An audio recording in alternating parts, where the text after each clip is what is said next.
Back here on talkSPORT, I'm Alex McCarthy, being joined by the one and only problem child. It is Jake Paul in the house. A massive week for not just yourself and MVP promotions, but Amanda Serrano. Huge fight at MSG, man. How does it feel now we're on the cusp of the biggest female fight in boxing history? And I don't just say that as a tagline. It is. It is. It's feeling good, man. Out here in New York City, the vibes are electric. And this fight just keeps on getting bigger and bigger. And I'm just honored to be here and excited for that first bell of the ring. Eddie told me that as far as media goes, this is one of the biggest events that Matchroom or DAZN, have ever had to accommodate. Like the spectacle that this is becoming is quite sensational. I think we all knew this was going to be a big fight, but are you and the women, are they still kind of blown away by just how well it's been received and how excited everyone is? Yeah, no, I think everyone's blown away. And like Eddie said, I've never seen that many cameras. The other day at the Empire State Building, that's the most amount of cameras I've seen at any fight. So, and it's only Wednesday. So there's still a couple more days left of this promotion. So it's really cool to see. But Amanda's definitely like just taking it all in as much as possible, but she's even shocked by how big this is. I know when you came into talkSPORT earlier this year and you were saying that the women can expect 7-figure paydays with just how, the excitement level for the fight. And I guess the probably perceived how many people are going to buy it and attend. Could they expect maybe bigger paydays? Yeah, for sure. If the pay-per-view, exceeds our expectations, then the money obviously goes up for them. So obviously that's what we're hoping for and that's what we want. But I know that Amanda, on the business side of things is getting sponsorship deals for this fight that are worth more than any of her other fights that she's had previously. Wow. So just off the sponsorships, they're doing massive business. So just incredible to see people start to understand how amazing Amanda Serrano actually is. How proud does that make you, man? Because I know you've been, very vocal about your stance on pay and stuff on Twitter and everywhere else. But this is real, tangible proof, man. Like I don't want to like oversell it, but you're helping kind of change Amanda's life, really. She's always had the talent, but now she's getting to showcase it and get the rewards. Yeah, no, and she deserves it, and that's my job, I guess, as her promoter. So, I guess I'm just doing my job, but it's awesome to be able to help her. And she bought a new car, and like that was a life-changing moment for her. And it's cool to be able to help someone get what they deserve, and all credit goes to her. And literally, all I'm doing is shining a spotlight on her, and she's such an amazing person. Absolutely. And Amanda and Katie, listen, the spotlight will be on them this Saturday, and I know they won't disappoint. So anybody considering catching this fight, absolutely, please do. I know in the UK, everyone is buzzing for the big showdown. Jake, speaking of your job, you have many hats, man. So let's talk about what's coming up for you. You did say you wanted to fight this year. Lots of talks. Bisping is on the lips. I see Mike Tyson is on the list. I mean, wow, I'd love to see that. Anderson Silva has been one in the past. Where are we at, man? How far are we away from you making a decision? Because there's a lot of talk going on. Yeah, look, there'll be a decision made here in the next couple of weeks, but a lot of interesting names on the table, like you said. So whoever makes the most sense, we want the biggest name possible, and we want a tough fight. I want people to be like, wow, I can't believe that they're actually doing that matchup. Like Jake could be in some serious danger here.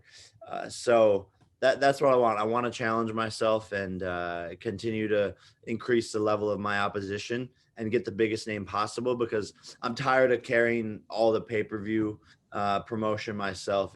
It gets annoying. So hopefully there can be a dance partner that brings the promotional skills and following to the table. The biggest name, and surely for the fan in you, is that not Mike Tyson? 100%. Yeah. Yeah.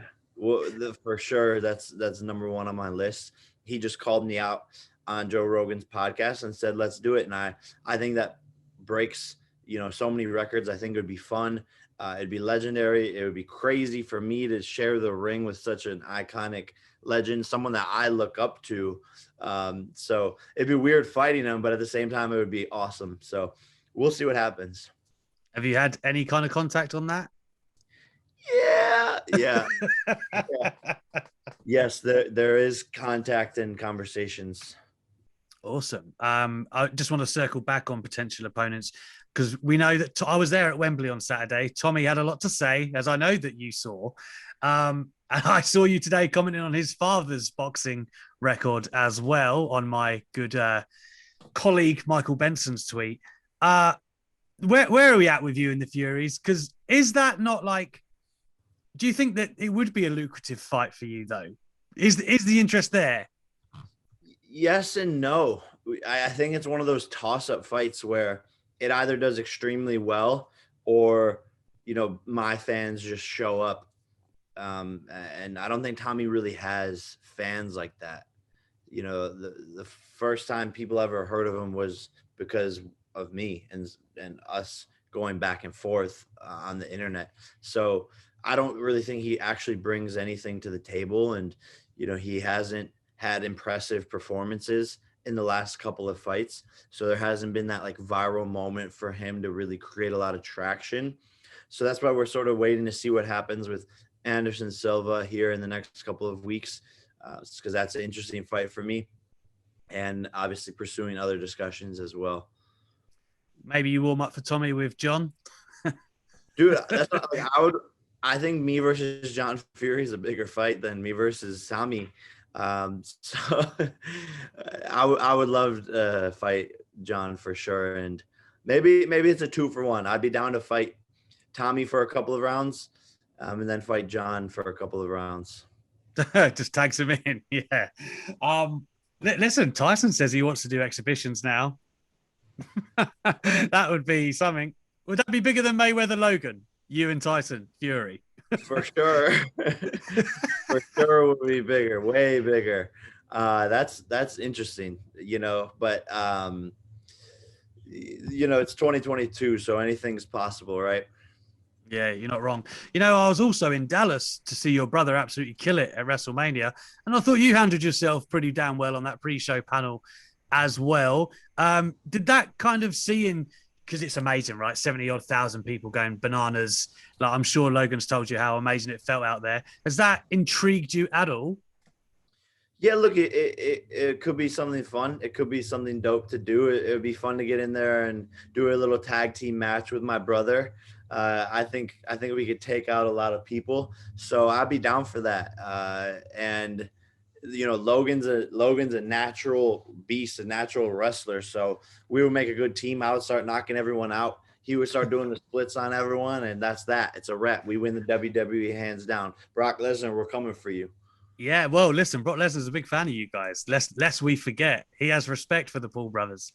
And I have respect for him, but that does not mean that I will not go off the top and elbow him in the fucking face. All due respect, Brock. It'll be the most respectful elbow to the face ever. It'll almost be like, I'm sorry.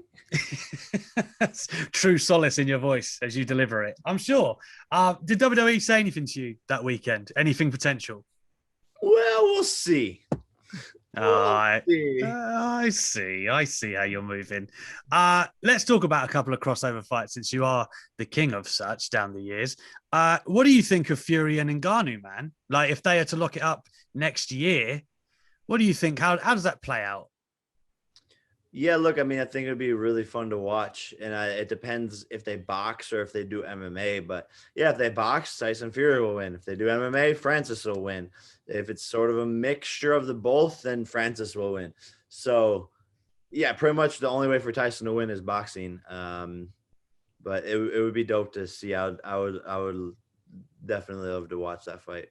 Yeah, I can't lie. My interest would be piqued. I would buy it. Speaking of which, you see, Canelo was called out. I know you want to face Canelo down the road, but Usman's team are now kind of gunning for the Canelo fight. What do you make of that? Yeah, look, I think it's interesting, but Kamaru Usman's a mid to low level boxer. it would be embarrassing for him. You know, he would get destroyed very, very easily. You know, Kamaru Usman, might I remind everyone, went 25 minutes with Tyron Woodley, and barely did any damage to him from a boxing perspective. Then I come in, knock out Tyron Woodley. So now Kamaru wants to fight Canelo. It's like, it's sort of out of pocket, but obviously he's looking for a payday and exposure and all those sorts of things. But it'd be smarter for Kamaru Usman to start with someone at my level. You know, if he would want to actually have somewhat of a chance. But other than that, it's whatever. And he's locked up into his contract, so he's not his own boss, anyways. You know. I was about to say, do you think there's a lot of people in UFC that would like to be out of their deals to face a Jake Paul? Nate Diaz sure seems like one. Yeah, I think they all want to be out of their deals. I mean, why wouldn't they? They're underpaid, uh, mistreated. Obviously, the promotion is good and they get clout from it, but after a while, the fighters outgrow the UFC and then they're just beholden to them. You think that's what's happened with Nate? Nate. I can't speak obviously for him, but he seems like he's desperate to do the last fight on his deal, and I would imagine he's desperate to do that because he wants to do something else. Yeah, look, I mean, a lot of fighters have outgrown the brand that are still under contract. I mean, even Bisbing couldn't prove to me that he still wasn't under contract and he's retired. So a lot of these fighters have 3, 4, 5 fights left, but they only have one fight left in them. So like they're just stuck, they'll be stuck in that contract forever. Is that the thing with you and Bisping then? I watched it all unfold recently. I mean, could he actually fight even if he wanted to? We know he's got the fake eye. Um, you know, medically that's another thing. But like you said, do you believe maybe he's tied up with UFC as well? He is. He wouldn't prove it to me, you know? So, like, what? Obviously, he is. Otherwise, he would be jumping at this opportunity to make $2-3 million as a last payday. So, yeah, of course he's under contract, and it's unfortunate because, and of course he's gonna hide behind that. Like that's why he probably talked all that shit because he knew that he wouldn't actually even be able to get into the ring. This is what a lot of these fighters do. They have no fucking balls. It's all the UFC fighters. I'll fight him. I'll fight Canelo. I'll fight this, but I'll fight Jake. No, you're just saying that because you're under contract and you know that it won't actually happen. So, yeah, he's a pussy just like the rest of the UFC fighters. Have you got a rough roadmap to Canelo? I know you've said before you think you're only a few years away. Is that what you think? Just a few years? How many fights roughly? Because I know you've talked about wanting to do MMA as well at some point. So I'm just kind of curious as to, is that what you would call maybe the peak of your career, facing someone like Canelo, and then you might switch to something else? I don't, you know. Yeah, no, definitely. I think once I would become a world champion and then fight Canelo as my fight after that when I'm in peak physical condition in my prime. All right, absolutely. Let's finish with a couple then. You're talking about MMA future. I know you've seen in the past, maybe you'd hook up with American Kickboxing Academy when you want to do that. I know Bellator have kind of made overtures already. Is that something you absolutely want to do? And have you got a vague idea of how you'd go about it? Yeah, I think it'd be interesting to get in an MMA fight. I think it would be fun. I have my wrestling background, and I could obviously get around the best teams, the best coaches, and the best training. So after boxing, you know, if I'm down and the money's right, then for sure, let's run it. Is that the team you'd go with, American Kickboxing Academy, do you think? Most likely, yeah. Javier Mendez, You can't uh, go far wrong with that. can't go wrong. So, yeah, that he's already said he's down, and I guess it's just gonna be waiting on me to green light the whole operation. Last one. This is a great advert for MVP. Serrano Taylor this weekend. I hope guys do check it out. Have you considered or had interest in adding to the stable, man? Because again, this is a great advert for what you guys are trying to do. Yeah, we just signed Ashton Sylve. So he's a young 18-year-old prospect out of Long Beach, 7-0, 7 KOs, and he's the next person on the roster for MVP. The kid's a killer, savage, entertaining, cool, dope guy. So he's a superstar, and we're excited to help him, get exposure and put him on some big fights.